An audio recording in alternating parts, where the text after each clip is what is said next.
Shalom Pak Bambang, saya mau izin bertanya, benarkah Yesus dilantik jadi Tuhan pada Konsili Nicea tahun 325? Mohon pencerahannya. Jawab singkat dan jelas tidak ada. Ya, Kalau mau dijawab singkat dan jelas ya itu salah, itu aja. Jadi orang Kristen itu terbiasa berpikir instan, seperti makan Indomie.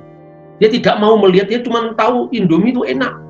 Dia tidak lihat bagaimana dapurnya ketika masak Indomie itu. Sedikit-sedikit mintanya jawaban singkat, nggak bisa lah, belajar yang banyak. Tidak semuanya instan. Nah persoalannya begini, Konsili Nicea. Konsili Nicea itu sebetulnya hanya mendeklarasikan, bukan mengarang-arang yang baru, itu bukan. Lah, gini loh kira-kira. Kita ini orang-orang gereja Kristen modern itu kan taunya hanya Alkitab, langsung sejarah reformasi, kan itu kan. Dari Alkitab langsung, saya aliran Luther, saya aliran Calvin, saya aliran Zwingli. Saya sudah berkali-kali, kenapa suka aliran? Kenapa tidak langsung ke samudra? Aliran itu kan mesti terbatas karena dia mengalir ke arah barat atau utara atau timur. Tapi kalau samudra itu semua sungai kan kumpul di situ. Artinya apa? Samudra itu sejarah gereja selama 20 abad itu. Jangan dipotong-potong. Sebelum Konsili Nicea tahun 325, baca bapak-bapak gereja sebelum itu. Nah, kalau Alkitab kan, ya kita semua percaya Alkitab itu firman Tuhan. Tapi satu ngomong firman dan yang lain pun tafsirannya beda-beda. Ya. Maka Alkitab itu perlu dilihat dalam konteks sejarah. Ya.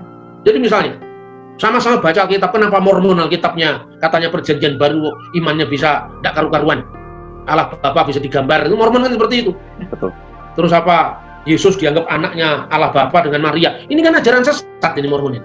Saksi Yehova juga begitu. Anak pertama dan kita adik-adiknya, itu pangkatmu itu apa? Saksi Yehova itu ngomong kurang cerdas tapi ngomongnya meyakinkan sekali. Tidak ada bukti. Karena apa? Alkitab dilepaskan dari konteks paradosis apostolik. Karena apa? Kalau kita mau tanya tafsir yang paling dekat, tanya muridnya Rasul. Betul. Rasul kan punya murid. Nah ini kan paling dekat. Kalau Anda tanya kesukaan saya makan apa, tanya murid saya. Jangan tanya orang generasi 100 tahun, 500 tahun, bahkan 1000 tahun setelah saya. Ignatius dari Antioquia itu adalah muridnya Petrus. Dia meninggal tahun 107 Masehi di Roma. Sekalipun dia menjadi episkopos, penilik jemaat, atau uskup atau patriark di Antioquia. Gereja yang disebut di dalam Kisah Rasul pasal 11:26.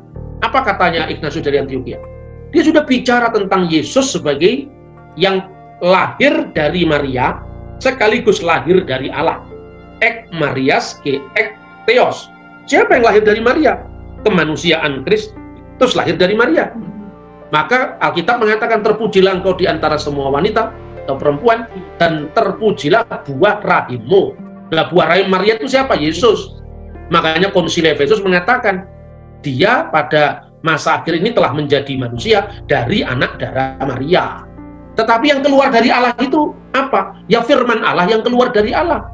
Maka kemudian Injil mengatakan, Yohanes pasal 8 ayat 42, kalau Allah Bapamu, kamu mengasihi aku sebab aku keluar dan datang dari Allah. Nah yang datang dari Allah itu kan bukan kemanusiaan Sang Kristus. Karena Allah itu roh, kan tidak mungkin daging keluar dari roh. Daging kemanusiaan Yesus keluar dari Bunda Maria. Maka Yesus disebut Ibnu Maryam, itu sudah betul.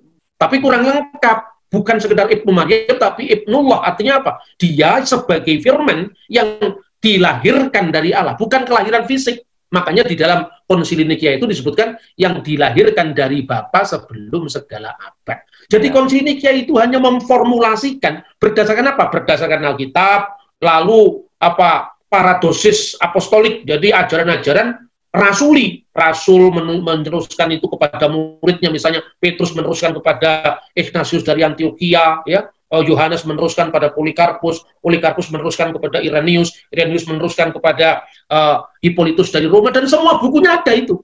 Kecuali kalau menurut riwayat, ini bukan riwayat, ini ada bukunya. Dan dari situ jelas bahwa sebelum Konsili Nicea, Yesus memang disebut sebagai Kurios, sebagai Tuhan. Sebelum Konsili Nicea, Yesus disebut Ek Theos, yang keluar dari Allah. Yesus disebut anak Allah. Itu tulisannya Ignatius dari Antioquia, Irenaeus dari Polikarpus dari Smyrna, Irenaeus, dan seterusnya. Semua ada. Jadi itu jelas bahwa sumbernya bukan dari Nicea saja. Nicea itu hanya mendeklar tentang iman Kristen yang sudah dihayati selama berabad-abad. Lalu tahun 325 itu diganggu oleh ajaran Arius. Terus kemudian kita menjawab Arius, bukan sekedar Arius lawan Athanasius. Athanasius itu sebelumnya sudah mewarisi ajaran-ajaran Clement dari Alexandria, dari siapa sampai Rasul Markus. Dibandingkan dengan yang di Antioquia misalnya, itu Ignatius muridnya, Petrus dari Yesus sama. Yang di Roma, Clement dari Roma menerimanya dari siapa, terus akhirnya Linus dari Petrus muridnya Yesus, semua ketemu. Dan ini kayak ini, hati-hati saudara-saudara. Terutama saya katakan kepada sekte-sekte Kristen yang sering kurang ajar dan sombong itu, saya katakan. Sekte-sekte baru itu, orang-orang sombong itu. Konsili Nikea itu adalah putusan gereja-gereja sebelum perpecahan. Jadi seluruh gereja ini bukan miliknya Katolik, bukan miliknya Ortodok. Ini miliknya gereja semesta sebelum perpecahan. Gitu loh. Jadi jangan bergaya nolak Konsili Nikea. Pangkatmu itu apa? Gitu. Ini harus jelas, ini clear, harus jelas. Makanya ketika kita diserang tentang Konsili Nikea, tidak bisa menjawab, kita tidak setia pada ajaran para bapak gereja turun-temurun. Bapak gereja bisa salah, bisa. Tetapi makanya ada konsili. Karena apa? Dasarnya dari Alkitab. Ketika terjadi perbedaan perspektif antara Kristen berlatar belakang Yahudi di Yerusalem dengan Kristen yang berlatar belakang bukan Yahudi di Antioquia, dan ketika orang-orang Kristen Yerusalem memaksakan hukum Yahudi kepada Kristen di Antioquia, para rasul bersidang di Yerusalem. Itu sekitar tahun 50-an. Lalu putusannya apa? Atas keputusan Roh Kudus dan keputusan kami. Inilah dasarnya konsili gereja. Jadi Roh Kudus tidak hanya membisiki orang per orang, tetapi kami, komunitas gereja. Dan gereja yang kita rujuk ini, gereja sebelum perpecahan, sebelum skisma 1, sebelum skisma 2 tahun 1054, sebelum reformasi Protestan tahun 1517, dan seterusnya. Oke Pak Bambang, penjelasan Anda sangat mencerahkan dan menguatkan iman kami. Terima kasih, Tuhan Yesus memberkati.